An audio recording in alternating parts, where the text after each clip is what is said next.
احرام باندھنا ہے. تو حج کا تو ایک مخصوص سیزن ہوتا ہے جس میں حج کا احرام باندھا جاتا ہے، ورنہ نارمل یہ ہے کہ عمرے کا احرام اس کو پھر باندھنا ہوتا ہے. اگر کوئی عمرے کا احرام باندھے بغیر بالفرض مکہ مکرمہ آ گیا تو بغیر احرام اس کا میقات کراس کرنا جائز نہیں ہے.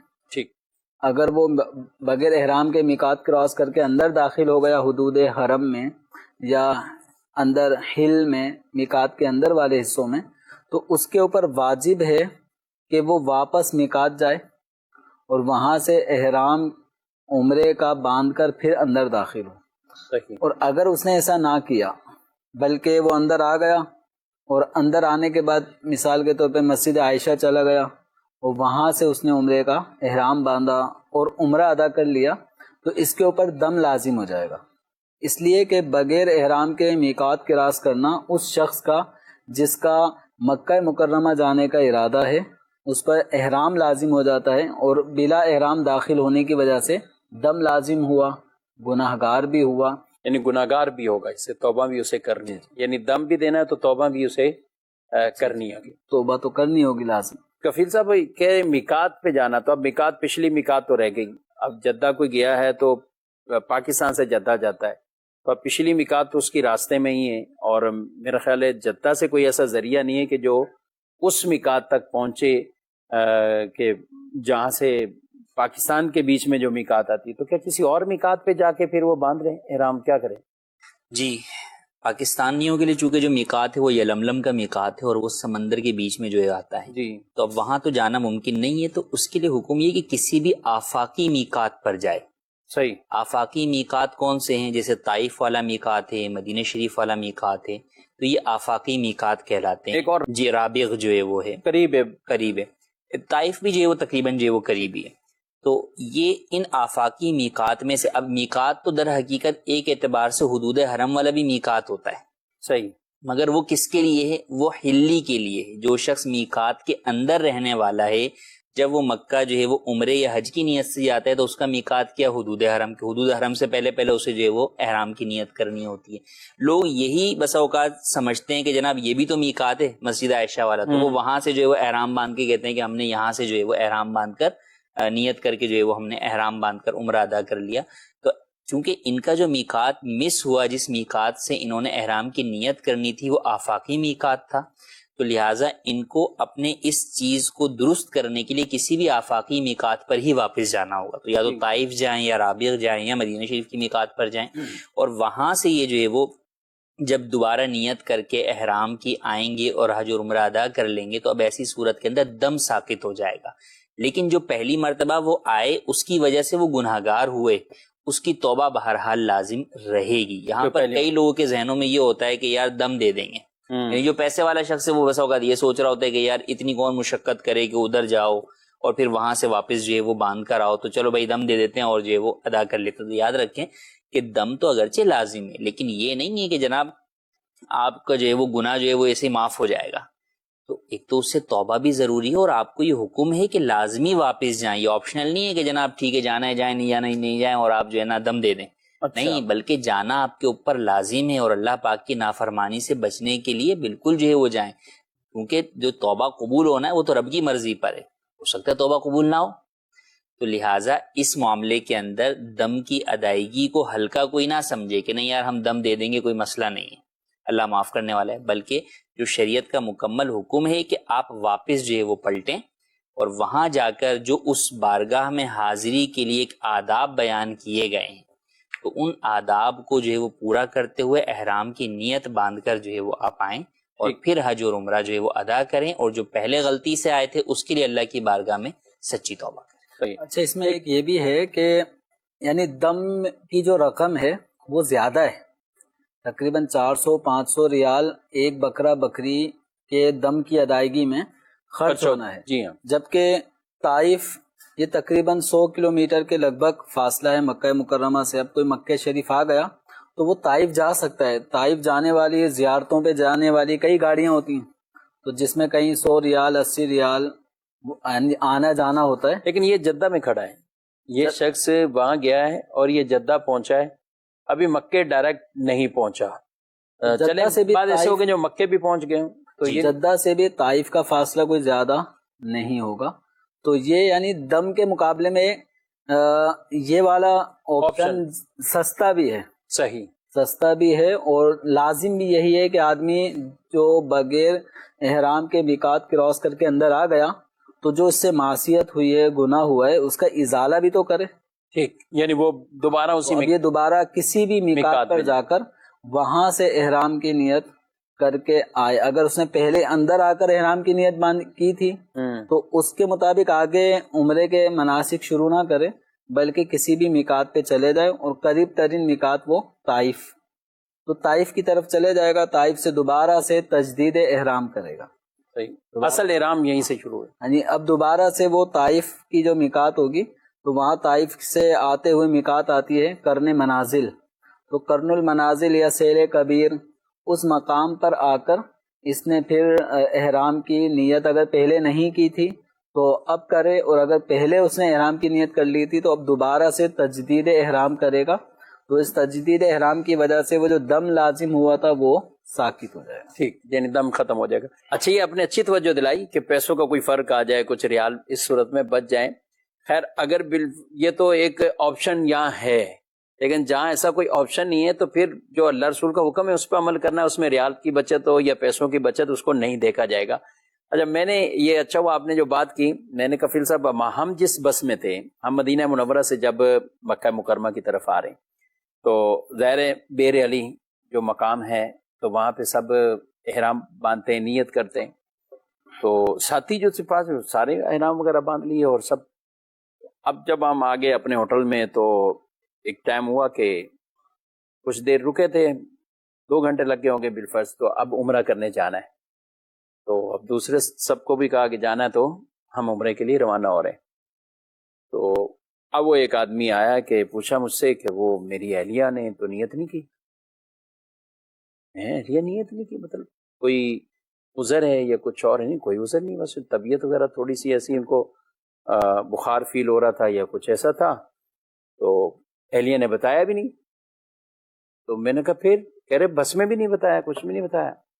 تو ابھی جب میں نے کہا کہ چلیں عمرہ کرنے, تو وہ کہہ رہی کہ ان کو جانے دیں کیونکہ ہم تو پہلے مسجد عائشہ جائیں گے. تو میں نے کہا وہ کیوں؟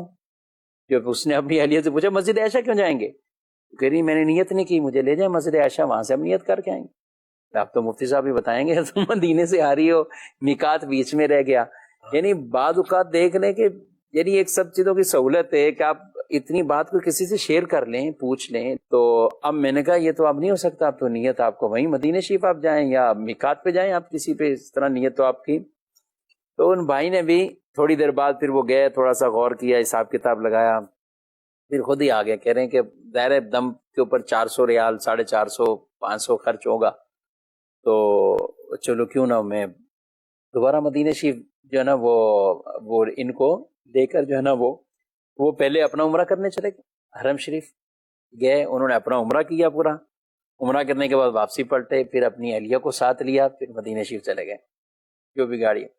اور وہاں حاضری بھی تھی, اور میں نے کہا کہ وہاں جا کے سفارش بھی طلب کریں کیونکہ ہم سے غلطی بھی ہوئی. پھر وہ دوبارہ دونوں نیت کر کے پہنچے, اور اس سے میرا خیال 1-2 دن بعد واپسی بھی تھی.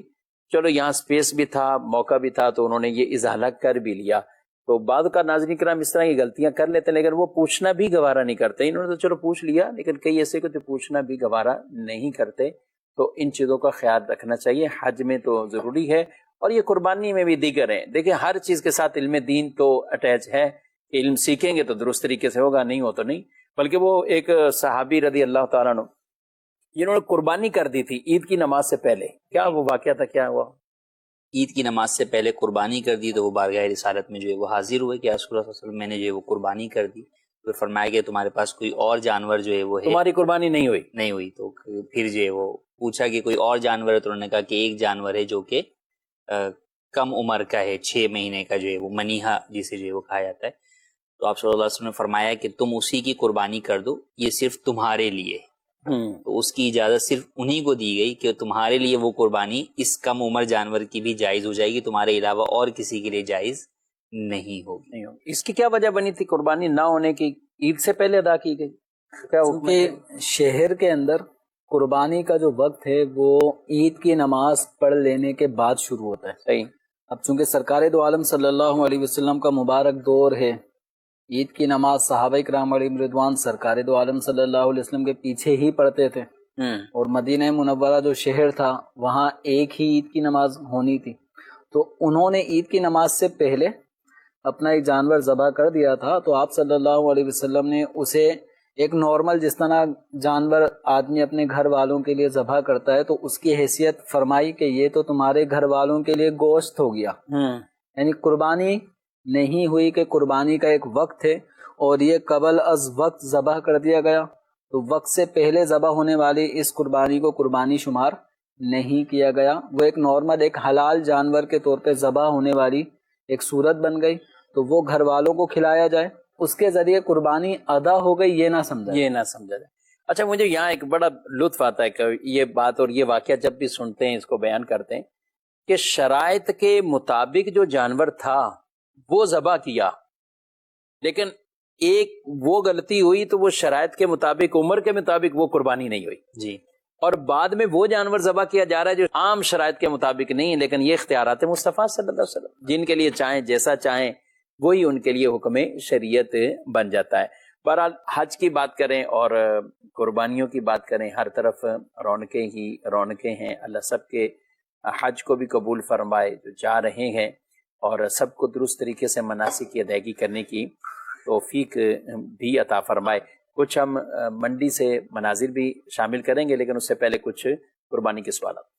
میرا نام محمد کامران ہے، اور میرا سوال مفتی صاحب سے یہ ہے کہ جو اگر ہم جانور قربانی کا لے کر آئیں اور اگر وہ مر جائے تو پھر اس کا کیا کیا جائے، کس طریقے سے اس کو مینیج کیا جائے؟ جی، قربانی کا جانور لائے مر گیا. یہ قربانی کا جانور اگر جو ہے وہ مر جاتا ہے تو اب ایسی صورت میں مردار جانور کو تو آپ جو ہے وہ دفنا دیں زمین کے اندر، جو ہے وہ اب وہ کسی کام کا تو نہیں ہے. اب یہ شخص کیا کرے، یعنی جس کی قربانی کے لیے جو لایا تھا، اگر یہ اب بھی صاحب نصاب ہے، اس کی ملکیت میں اتنا مال ہے جس کی وجہ سے یہ قربانی اس کے اوپر واجب ہوتی ہے، تو اس پر لازم ہوگا کہ یہ دوسرا جانور خریدے یا کم از کم حصہ ڈالے. اب اس پر یہ ضروری نہیں کہ جتنے کا جانور خریدا تھا اتنے کا ہی خریدے دوبارہ. صحیح، کتنے کم میں خرید سکتے، کم میں بھی جو ہے وہ حصہ بھی لے سکتے ہیں، بھی جو ہے وہ لے سکتا ہے. اچھا، ہم نے یہ کہا کہ جو ہے وہ اب بھی صاحب نصاب ہو. یہ اس لیے کہ ممکن ہے کہ ایک شخص جو ہے وہ صاحب نصاب ہے، مثال کے طور پہ اس وقت نصاب جو ہے وہ 180 183 کے قریب جو ہے وہ نصاب ہے. اب ایک شخص جو ہے وہ اتنے میں صاحب نصاب تھا. اب اگر یہ شخص جو ہے وہ ایک بکرا لے آیا تھا جو 50,000 روپے کا، صحیح ہے، اب وہ بکرا خدا نخواستہ مر گیا، تو اب اگر پیچھے اس کے پاس اور مال نہیں ہے، ٹھیک ہے، تو اب اس کی جو اپنی مالیت ہے، ملکیت اس کی نصاب کی، وہ کم ہو گئی. صحیح، ٹھیک ہے، تو اب یہ صاحب نصاب ہی نہیں رہا، لیکن نصاب کیا ہے، وہ 1,80,000 ہے. اچھا، یعنی اب یہ مالی اعتبار سے جو ہے وہ یہ نیچے ہو کم ہو گیا. جب یہ کم ہو گیا تب اس کے اوپر دوسری قربانی کرنا واجب ہی نہیں ہے. صحیح. لیکن اب مثال ہوئے کوئی شخص 3 لاکھ مالیت کا جو ہے وہ مال کا مالک تھا، اس کا 50,000 کا بکرا مر گیا، تو بھی بہرحال وہ پیچھے کیا ہے، 2.5 لاکھ کا جو ہے وہ مال کا مالک ہے، اور 2.5 لاکھ جو ہے وہ صاحب نصاب مال ہے. صحیح. تو لہٰذا اب اس کے اوپر لازم ہوگا کہ وہ دوسرا بکرا خریدے یا بڑے جانور کے اندر حصہ ڈالے، یہ اس کے اوپر لازم رہے گا. اچھا، جنہوں نے بات کی کہ پیسے کم ہو جائیں تو پھر اس پہ لازم نہیں ہوگا.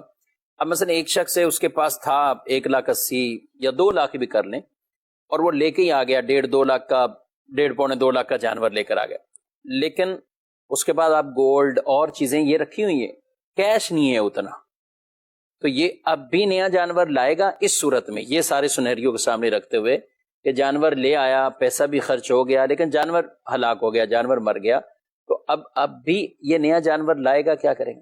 مالک نصاب جو قربانی کے اندر ہے، اس میں مالک نصاب میں رقم یا سونا یا چاندی یہی ضروری نہیں ہے. صحیح. حاجت اصلیہ، ضروریات زندگی سے زائد، قرض وغیرہ سے فارغ اگر اتنی مالیت کی کوئی اور چیزیں بھی ہوں کہ جن کی قیمت 52.5 تولہ چاندی کی قیمت کے برابر یا زائد ہو، تو اس پر دوبارہ قربانی ادا کرنا یہ ضروری ہوگا.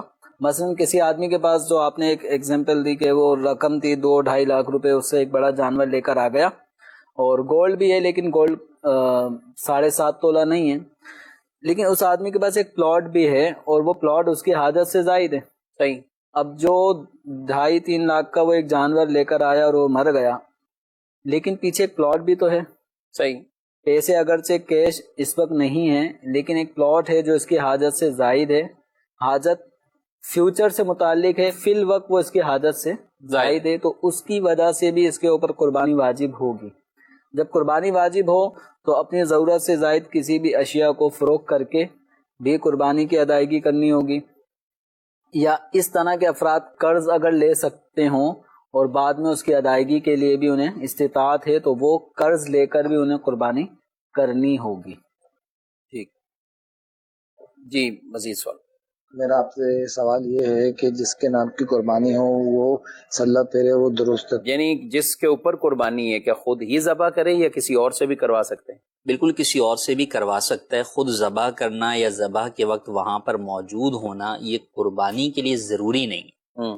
بہتر یہ ہے کہ اگر خود ذبح کرنا جانتا ہے تو خود ذبح کرے, اور اگر خود ذبح کرنا نہیں جانتا تو کم از کم قربانی کے جانور کے پاس کھڑا ہو. لیکن یہ عورتوں کے لیے نہیں, عورت اسی وقت قربانی کی جانور کے پاس کھڑی ہو جبکہ پردے کا اہتمام ہو. صحیح. گھر میں ہی قربانی ذبح ہو رہی ہے, ذبح کرنے والے جو بھی افراد ہیں وہ سارے محارم ہیں, تو ٹھیک ہے عورت اپنی قربانی کے جانور کے پاس کھڑی بھی ہو جائے. لیکن اگر قربانی کا جانور جو ہے وہ باہر گلی میں ذبح ہو رہا ہے یا گھر میں ہو رہا ہے لیکن قصاب غیر محرم ہے, تو ایسی صورت میں پھر عورت اس چیز کو پورا کرنے کے لیے کہ میں وہاں پر کھڑی ہوں, یہ اس کی اجازت ضروری نہیں ہے, اس کی اجازت نہیں ہے, وہ اپنے اندر گھر پہ رہے. تو کوئی بھی دوسرا شخص جو ہے وہ اس کی جانب سے کسی بھی جس پر بھی قربانی واجب ہو اس کی طرف سے جانور ذبح کر سکتا ہے. اس کا ساتھ کھڑا ہونا یا چھری پر ہاتھ رکھوانا یہ ضروری نہیں. ٹھیک ہے. جمیل صاحب, ذبح کی بات ہو رہی ہے تو کیا آپ نے کیا, خود ذبح کرتے ہیں یا کبھی کیا, اتفاق ہوا ایسا؟ ایسا اتفاق فی الوقت تو نہیں ہوا جانور کو ذبح کرنے کا.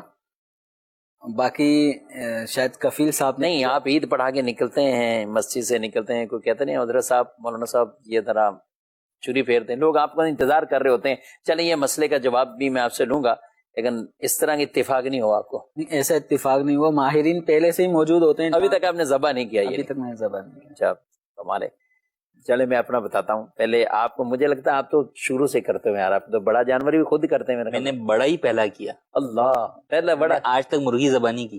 اچھا, مرغی وہ پکڑنا نا پڑا. لیکن مجھے یاد ہے کہ میرے والد جو ہے وہ زمانے سے جو ہے وہ خود ہی اپنا جانور ذبح کرتے تھے. تو 2005 کی بات ہے, میرے والد جب حج پر گئے نا تو پیچھے قربانی کا تو اہتمام تھا گھر پہ, تو اب جو ہے نا اچھا جو ہمارے یہاں جو ذبح ہوتا ہے وہ بھی جو ہے نا سب خود ہی مل کر ہی جو ہے وہ, قصاب عموماً نہیں بلائے جاتے, تو ابو کے دوست وغیرہ ہیں وہ آتے تھے. تو جب وہ سب آ گئے نا, اچھا سب کچھ تیار ہے, پکڑنے کو بھی جانور کو گرا بھی لیا سب کچھ, جب جانور گر گیا نا تو بات ہو رہی ہے اس کو ذبح کون کرے گا. اچھا, اس وقت تک یہ لیا ہی نہیں ابھی تک, یعنی کسی کے ذہن میں ہی نہیں تھا, وہ ابو کرتے تھے. تو پھر وہ اس نے بولا کہ بھئی ابا نہیں ہے تو ابا کی جگہ جو ہے وہ بڑا بیٹا جو ہے وہ ان کا کرے گا. میں نے کہا اچھا مجھے ہی کرنا ہے. تو وہ پھر جو ہے نا میرے جو والد صاحب کے دوست ہیں وہ ساتھ تھے, تو انہوں نے مجھے بولا کہ بس جو ہے وہ تم نے تیزی سے جو ہے وہ کرنا ہے, باقی ہم سنبھال لیں. وہ اتنا میں نے تیز کیا کہ وہ جو میرے والد صاحب کے دوست تھے نا وہ پکڑ کے کھڑے ہوئے تھے, ان کا بھی کوئی ہاتھ کاٹ دیا, انگلی بھی جو ہے نا وہ میرے وہ تھوڑی سی ان کی شاید آؤٹ رکھی ہوئی تھی یا ویسے ہوئی, لیکن وہ جو ایک ذہن میں تھا نا کہ یار بس فوراً جانور کو ذبح کر دینا ہے تاکہ بیچ میں رکے نہیں اور تکلیف جو ہے وہ نہ ہو. یا تو وہ فرسٹ ٹائم تھا. اس کے بعد تو پھر بہت جانور جو ہے وہ ذبح کیے, اور اکثر میں نے بڑے جانور یعنی گائے بیل وغیرہ ہی اکثر جو ہے وہ ذبح کیے, بکرے بہت کم ذبح کیے. اونٹ رہتا ہے ابھی؟ ہاں, اونٹ نہر ہر باقی ہے, اونٹ کا نہر باقی ہے. اور میں نے ابھی, میرا اتفاق نہیں ہوا بڑا جانور کا کہ اس کو کرنے کا, ذبح کرنے کا. چھوٹا جانور میں نے ذبح کیا, اور اب اس کے بعد پھر میری جھجک تھوڑی اتر گئی, تو پھر میں کوشش کرتا ہوں کہ اپنا جو بکرا وغیرہ اس کو خود ہی میں ذبح کروں. تو ایک مرتبہ جب ذبح کیا تو ظاہر کسی نے گھر والوں بچوں نے بھائیوں نے پکچر وغیرہ بنا رہی, میں نے مفتی کاظم صاحب کو پکچر بھیجی, بولے یار رحم کرو آپ جیسے بالکل میں نے کہا میں خود ڈرا ہوا ہوں اتنا کہ میں نے ذبح کرنا ہے. تو خیر آسانی سے, یعنی جو آدمی سمجھتا ہے کہ بہت کوئی ایک مشکل معاملہ یا اس طرح, یا ایک ذہن پہ پریشر جیسے آ جاتا ہے. آپ گاڑیاں چلاتے ہیں تو جو جو ڈرائیور ہوتا ہے اور جس کی عادت ہوتی ہے تو وہ کیسا اس کو کوئی فیل نہیں ہے، اور جو پہلے مرتبہ بیٹھ رہا ہے تو وہ تقریباً ہر سیکنڈ میں کہاں دیکھے گا، پتہ نہیں ادھر ادھر دیکھ کے اس نے گاڑی چلانی ہوتی ہے، لیکن آہستہ آہستہ ہو جاتا ہے۔ تو سیکھنے سے یہ معاملہ بھی، اور یہ سیکھنا بھی چاہیے۔ کئی ہمارے جو احباب ہیں، دوست بھائی جو گھروں میں قربانیاں سال سے کر رہے ہیں، تو آپ بھی کریں، ایسا نہیں ہے۔ یہ اس کا فائدہ یہ ہوگا کہ ذبح کے بھی اپنے احکامات ہیں۔ جی ہاں، تکبیر پڑھنی ہے جو کہ بیسک فرض ہے۔ اب تکبیر تو پڑھنی، تکبیر پڑھ کے ذبح کرنا ہے۔ ہمارے یہاں عام طور پہ دیکھیں تو قصاب، ان کے منہ میں گٹکا، ان کے منہ میں پان، اور پتہ نہیں، وہ تو بات ہی، جمیل صاحب آپ کو تجربہ ہوگا، علاقے میں بھی کچھ دیکھے ہوں گے، وہ بات ہی اوپر منہ کر کے کریں گے، یا بات پوری سنائی نہیں دے گی ان کا جواب کیا آ رہا ہے، جس کا منہ پورا بھرا ہوتا ہے۔ تو تکبیر پڑھنا اس کے لیے کتنا مشکل کام ہے، کیا کہیں؟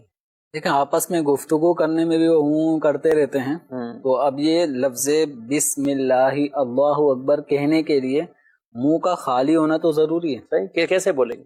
ورنہ تو الفاظ ہی صحیح طور پر درست ادا نہیں ہوں گے۔ تو اس طرح جب لفظ بسم اللہ اللہ اکبر درست طریقے سے ادا نہیں ہوگا تو پھر قربانی کس طرح ہو سکتی ہے؟ صحیح، وہ جانور حلال بھی شاید نہ ہو۔ اور پھر اتنی آواز بھی ہونا ضروری ہے کہ کہنے والا جو ہے وہ اپنے کان اس کے خود سنے، یہ نہیں کہ بس آپ دل کے اندر جو ہے وہ کہہ لیں، یا بہت ہی ہلکا کہیں کہ آپ کو آواز ہی جو ہے وہ نہ جائے۔ اچھا، خود ذبح کرنے میں آپ نے صحیح بات کی، ایک تو یہ والی بات بھی، دوسرا یہ کہ قصاب کی عموماً عادت ہوتی ہے کہ وہ اضافی رگے کاٹنا یا اور اس چیزوں کے بغیر وہ رہ نہیں پاتے، آپ کتنا ہی ان کو روک ٹوک لیں، یعنی آگے تک پھر اندر جو ہے وہ چھری مارنا وہ سینے کی طرف، یا وہ کچھ نہ کچھ وہ کریں گے اپنی جو ہے نا کاریگری۔ جبکہ آپ خود ذبح کرنے کا بولے نا کہ بھائی تم وہاں کھڑے ہو جاؤ، تم نے باندھ دیا، اب میں ذبح کروں گا اور ٹھنڈا ہونے سے پہلے تم پاس نہیں آنا، تو یہ آپ کے لیے ہے کہ آپ کسی حد تک ان کو روک سکیں، ورنہ نہیں روک۔ ادروائز چھری اگر ان کے ہاتھ میں ہے نا، تو یہ کراچی میں تو بڑا دیکھا ہوا تجربے والی بات ہے کہ یہ ممکن نہیں ہوتا کہ آپ اس کو روک سکیں، سوائے یہ کہ وہ قصاب خود خوف خدا رکھنے والا ہو اور اس کا اپنا ذہن بنا ہوا ہو کہ یار مجھے اس چیز سے، ورنہ جلدی میں وہ کام جی یعنی اس لیے امیر اہل سنت دامت برکاتہ علیہ یہ مشورہ بھی دیتے ہیں، اس سے چھری پکڑ لیں اور اس سے چائے دے دیں، یعنی ایک کپ سے چائے دے دیں اور چھری اس سے لے لیں، تاکہ وہ سکون سے چائے تو پیے گا نا، جب چائے پیے گا تو، یعنی یہ کتنا اہم ناظرین کرام مسئلہ ہے کہ تکبیر کہنا فرض، اگر کوئی بھول گیا، تکبیر اگر کوئی بھول گیا تو جانور حلال، لیکن قصدن تکبیر چھوڑ دی تو جانور حرام ہو جائے گا۔ جب دو مل کر ذبح کر رہے ہیں تو دونوں پر تکبیر کہنا فرض، ایک بھی قصدن چھوڑ دے گا کہ اس نے کہہ لی مجھے کافی ہے اور بس ہو گیا، تو اب بھی جانور حرام ہو جائے گا۔ اچھا جمیل صاحب، یہ دیکھا منظر کہ جو دم پکڑا ہوا ہے، جو ٹانگ پکڑا ہوا ہے، جو گردن پکڑا ہوا ہے، جو سینگ پکڑا ہوا ہے، ساری تکبیر پڑھتے ہیں، سارے ہی تکبیر پڑھتے ہیں۔ اور اب ایسے سب جگہ سے جب تکبیر ہو رہی ہے تو ذبح کرنے والے کو بھی پھر بھی اہتمام کرنا ہوگا۔ لیکن جس کے ہاتھ میں چھرا یا چھری ہے جانور کو ذبح کرنے کے لیے، مین کام تو اس کا ہے کہ اس نے جانور کی گردن پر چھری رکھ کر بسم اللہ اللہ اکبر کہہ کر چاروں رگیں کاٹنی ہیں۔ اب یہ چار رگیں کون کون سی ہوتی ہیں؟ ایک کھانے کی نالی ہوتی ہے، وہ گوشت پر مشتمل ہوتی ہے، یعنی وہ سافٹ ہوتی ہے، اور ایک سانس کی نالی ہوتی ہے، یہ نرخرا ہوتا ہے، ایک پائپ سا ہوتا ہے موٹا سا، اور اسی کے ساتھ ساتھ دائیں بائیں خون کی شہرگ ہوتی ہیں، دو نسیں ہوتی ہیں۔ صحیح۔ تو یہ چار رگوں کا کٹ جانا یہ جانور کو ذبح کرنا کہلاتا ہے۔ تو بسم اللہ اللہ اکبر کہنا اس پر لازم ہے جس نے چھری کے ذریعے سے کٹ لگا کر چاروں رگیں کاٹنی ہیں۔ صحیح۔ اگر اس نے بسم اللہ اللہ اکبر نہیں پڑھا، اللہ کا نام لیے بغیر اس نے چھری چلا دی، چاروں رگیں کٹ گئی، بقیہ سارے لوگ تکبیریں پڑھے جا رہے ہیں، بسم اللہ اللہ اکبر کہے جا رہے ہیں، تو ان لوگوں کا جو ہیلپرز ہیں ان کا بسم اللہ اللہ اکبر کہنا یہ اس جانور کو حلال نہیں کرے گا۔ جس کے ہاتھ میں چھری ہے اس پر بسم اللہ اللہ اکبر کہنا لازم ہے۔ اب جو دیگر لوگوں کا کہنا وہ یاد دہانی کا ایک موقع ہے، تاکہ جو ذبح کرنے والا ہے وہ بسم اللہ اللہ اکبر کہہ لے۔ اب یہ جو پہلی مرتبہ جس کے ہاتھ میں چھری آئی ہے اور وہ خوف زدہ ہے، تو عین ممکن ہے کہ وہ بسم اللہ اللہ اکبر کہنا بھول جائے، کیونکہ اس کو سمجھ میں نہیں آ رہا تھا یہاں چھری چلانی ہے، یہاں چھری چلانی ہے، کس طرف چلانی ہے، تو اس خوف کی وجہ سے وہ ہو سکتا ہے بسم اللہ پڑھنا بھول جائے، یا کچھ کر ہی نہیں رہا، چھری چلا دی، بھولا بھی نہیں ہے وہ چھری چلا دی. تو ایسے موقع پر یعنی توجہ دلانا چاہیے بسم اللہ اللہ اکبر کہہ کر، تاکہ اس کو بھی یاد آ جائے کہ مجھے بسم اللہ اللہ اکبر پڑھنا ہے. اور ذبح کرنے والے کو بھی خود اعتمادی کے ساتھ جانور کو ذبح کرنا چاہیے. وہ جانور بالکل لیٹا ہوا ہے، اس کی چاروں ٹانگیں باندھی گئی ہیں اور اس کی گردن بھی لوگوں نے سنبھالی ہوئی ہے. تو اس کو سمپل سمجھا جائے، اس کو بہت زیادہ ہارڈ ورک نہ سمجھیں کہ پتہ چلا کہ چھری چلانی ادھر تھی، چلاتے چلاتے کسی اور کے ہاتھ پہ چلا دیں کی انگلی نہ کٹ جائے. جی کفیل صاحب، میں بات کر رہا تھا، بات کو شوق تو ہوتا ہے. اب شوق میں اب وہ چھری بھی چلانے لگ جاتے ہیں، لیکن یا تو چھری پھسل رہی ہے یا کھال آگے پیچھے ہو رہی ہے، کھال پوری کٹتی ہی نہیں ہے. اب وہ ساتھ جو بھی کھڑے ہوئے انکل وہ کہتے ہیں آپ کرو نا، میں ہوں نا آپ کے ساتھ کرے، وہ چھری پکڑے گا وہ چلا دے گا. تو ایسا کرنا چاہیے یا نہیں یہ بھی بتائیں. دوسرا یہ کہ جانور کے ذبح ہونے کے لیے، حلال ہونے کے لیے، ظاہر اس نے تو بیچارے تکبیریں پڑھی ہیں جو پہلے، لیکن اس سے تو صرف کھال کٹی ہے. یا بعد کا تو رگ بھی کٹے تو تھوڑی بہت کوئی نرگا کٹا اس کا، جی تو کیا ہونا چاہیے؟ تکبیر کون پڑھے؟ لیکن تکبیر جو ہے وہ ذبح کرنے والے کو پڑھنی ہے. اسی طرح جو معاون ذابح ہے، یعنی ذبح کرنے کا مددگار بن رہا ہے ذبح کرنے والے کے لیے، کہ چھری کے اوپر ہاتھ رکھ کر یہ بھی باقاعدہ زور دے کر ہی ذبح کروا رہا ہے، تو یہ معاون ہوا. اسی طریقے سے اس نے آدھا ذبح چھوڑ دیا اور اس نے اب چھری پکڑی، تو اب اس کے اوپر بھی لازم ہے کہ یہ تکبیر پڑھ کر ہی ذبح کرے. اگر یہ قصدن تکبیر چھوڑ دے گا تو بھی جانور حرام ہو جائے گا. اور یہ واقعی آپ نے صحیح کہا، کیونکہ مجھے اس کا یوں تجربہ ہے کہ بڑے جانور ذبح کیے، بڑے جانور میں رگ تک پہنچنے میں آپ کو ٹائم لگتا ہے.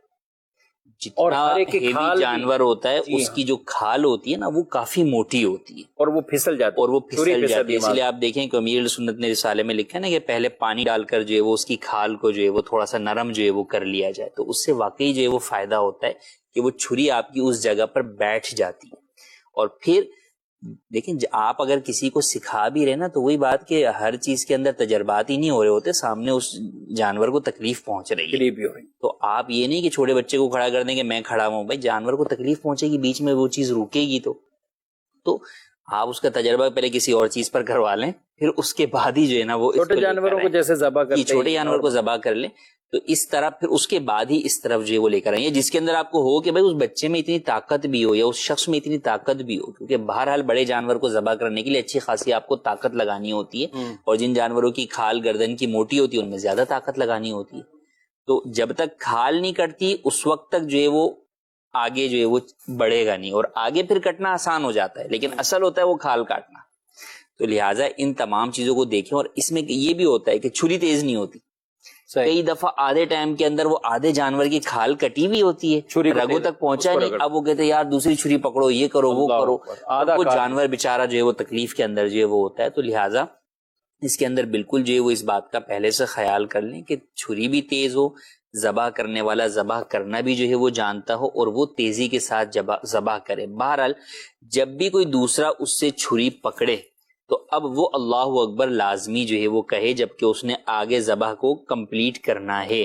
وہ چاہے صرف کھال کاٹ کر دوسرا شخص پکڑ رہا ہے، یا جو ہے نا وہ چند رگیں کٹ گئی ہیں اور یہ پکڑ کے بقیہ رگیں مکمل کر رہا ہے، تو یہ تکبیر لازمی کہے. قصدن تکبیر رہنے کی صورت میں کئی صورتوں میں شاید یہی نتیجہ نکلے گا کہ جانور حرام ہو جائے، یعنی وہ بھی تکبیر. جی تو اس لیے بہت زیادہ جو ہے وہ احتیاط کی ضرورت ہے کہ یہ بس ہمیں ذہن میں بٹھا لیں کہ جب بھی کسی نے دوسری چھری پکڑنی ہے نا تو اس نے لازمی تکبیر کہنی ہی ہے، دوسرے شخص نے جب چھری پکڑنی. ٹھیک ہے جی ناظرین کرام، اور اس کے لیے بھی جیسا کہ چھری تیز کرنی ہے تو وہ بھی پہلے کریں، دعا وغیرہ بھی پہلے سے پڑھ لیں.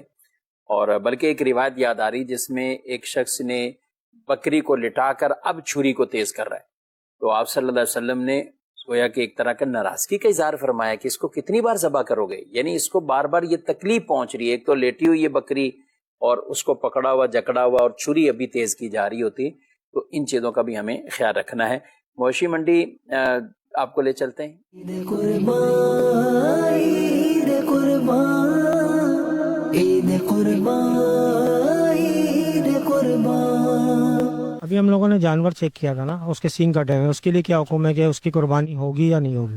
قربانی کے جانور کے سینگ کے حوالے سے حکم یہ کہ اگر جڑ سے نہیں اکھڑا ہوا، اوپر سے کٹا ہوا ہے تو قربانی جائز ہے، حرج نہیں ہے. جڑ سے اکھڑا ہوا ہے اور زخم بھی ابھی بھرا نہیں ہے تو قربانی جائز نہیں ہے. اور اگر زخم بھر گیا ہے تو اب ایسی صورت میں اس کی قربانی ہو سکتی ہے. میں چاہوں گا، پیچھے ایک جانور ہے جو مجھے ایسا لگ رہا ہے کہ اس کے بھی سینگ بنے ہوئے ہیں، تو یہ ذرا بتائیں مفتی صاحب. یہ زخم نہیں بنا ہوا، یہ کٹا ہوا ہے، بالکل کنار سے کٹا ہوا ہے نا، تو اس کی قربانی ہو جائے گی، اس میں حرج نہیں ہے.